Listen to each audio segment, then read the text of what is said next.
একটা অবাক করা হাদিস শোনাই।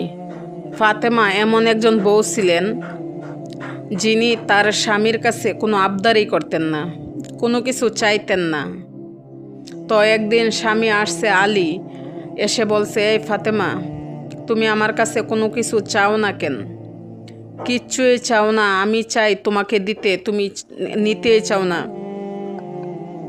আজকে তুমি এমন একটা কিছু চাইবা যেটা খাওয়ার জিনিস হবে, আমি তোমাকে নিয়ে এসে খাওয়াবো, আমি তোমাকে এই খাবারটা নিজে নিয়ে এসে খাওয়াবো। তো ফাতেমা বলছে, না দরকার নাই। কি দরকার? তাক না, কোনো প্রয়োজন নেই।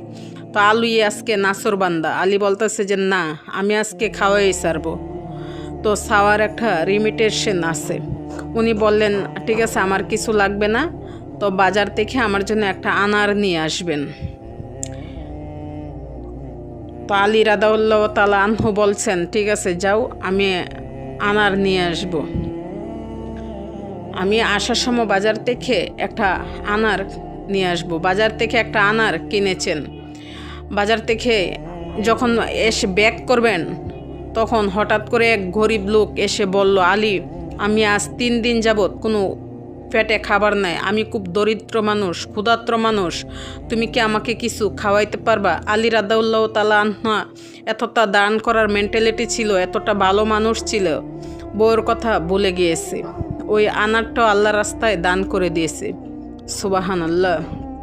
তো যখন আনার অনেকেই চিনে না, আনার নাম হচ্ছে ডালিম, না বুঝলেও বলা যাবে আনার হচ্ছে ডালিম। তবে এই আনারটা দান করে দিয়েছেন। দান করে দিয়েছে, হঠাৎ করে মাথায় আসলো যে এটা কার জন্য ছিল? ফাতেমার জন্য ছিল। মনটা খারাপ হয়ে গেল যে জীবনে বউ একবার চাইলো, তাও খাওয়াইতে পারলাম না, মানুষকে দিয়ে দিলাম। বাসায় আসছে, মনটা খুবই খারাপ। বউর ভালোবাসা কাকে বলে একটু ভালো করে বুঝবেন। আলী যখন গেটটা খুলেছে, ফাতেমা যখন আলীর চেহারার দিকে তাকিয়েছে, বলছে, আলী, নিশ্চিত তুমি আমার বেদনা, আমার ডালিম আল্লাহ রাস্তা দান করেছ। সুবহানাল্লাহ। তো বলছে ফাতেমা, আসলেই আমি দান করে দিয়ে আসছি। বলছে, আলী, তুমি যদি আমার জিনিসকে আল্লাহর রাস্তা দান করে খুশি হও, আমি ফাতেমা তাতেই খুশি হয়ে গেলাম।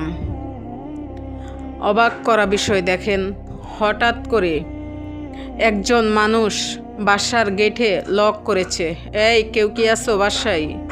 গেট খুলেছে, তো দেখছে গেটের বাহিরে দাঁড়িয়ে আছে একজন সাহাবী।